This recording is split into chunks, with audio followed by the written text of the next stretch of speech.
यवतमाळच्या इतिहासात प्रथमच आंतरराष्ट्रीय बुद्धिबळ स्पर्धा। यवतमाळ जिल्ह्याच्या इतिहासात प्रथमच एक अत्यंत अभिमानास्पद आणि ऐतिहासिक घटना घडणार आहे। जिल्ह्याच्या शिरपेचात मानाचा तुरा रोवत येथे आंतरराष्ट्रीय खुली फिडे रॅपिड रेटिंग बुद्धिबळ स्पर्धा आयोजित करण्यात आली आहे।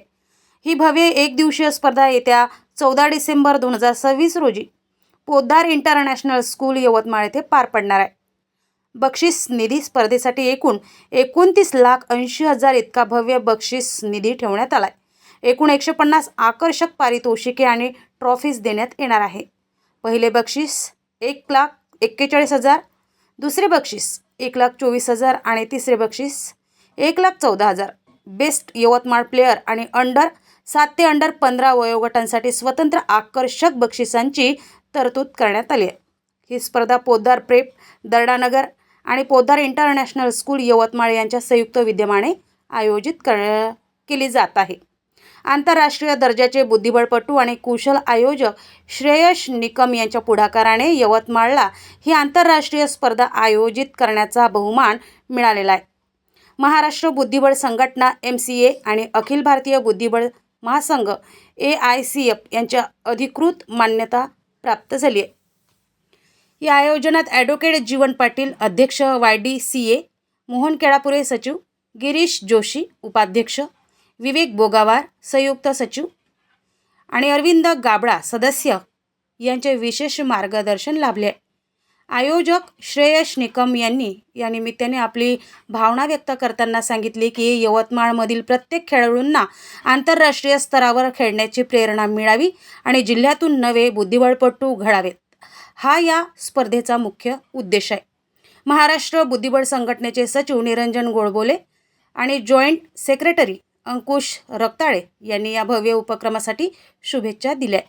स्पर्धेची घोषणा होताच यवतमाळ जिल्ह्यातील सर्व बुद्धिबळप्रेमी आणि खेळाडूंमध्ये अतिशय उत्साहाचे वातावरण निर्माण झालेले आहे।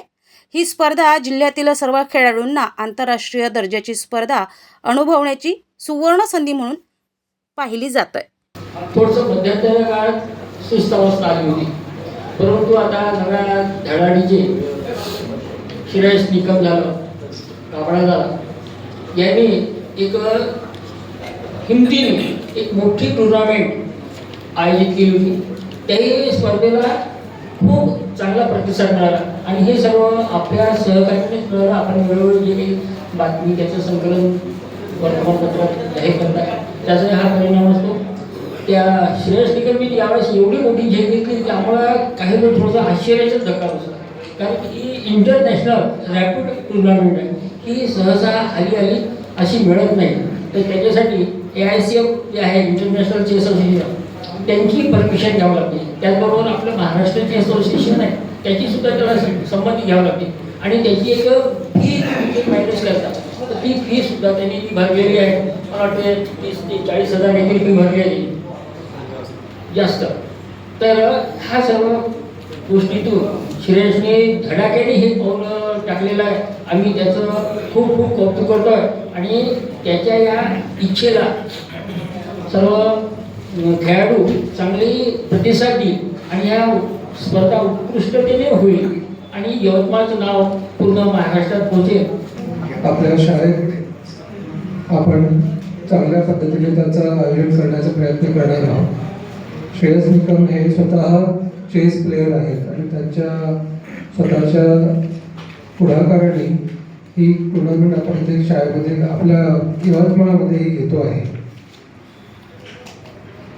पूर्ण इंडियामधनं आणि विदेशातनं सुद्धा प्लेयर्स येतील अशी अपेक्षा आहे आणि त्याच्यासाठी आपल्या यवतमाळ नगरी सज्ज झालेली आहे।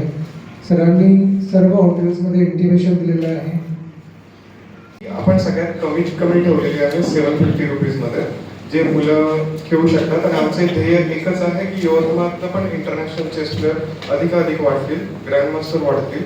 तर ह्या स्पर्धा होणं आवश्यकता आहे आणि वातावरण पहिले करणं निर्मित होणं हे आवश्यकता लक्षात घेऊन आम्ही हा टुर्नामेंट घेतलेला आहे। आम्ही ही संस्था जिवंत ठेवण्याचा यवतमाळमध्ये आटोकाट प्रयत्न केला। सुरुवातीला 2-4 विद्यार्थी राहायचे, 5 विद्यार्थी राहायचे। आम्ही शाळांमध्ये जाऊन याचा प्रचार केला की बाबा इथे मुलांना पाठवा, हा सुद्धा एक गेम आहे. त्याच्यामध्ये सुद्धा चांगल्या प्रकारे विद्यार्थी प्रगती करू शकतात.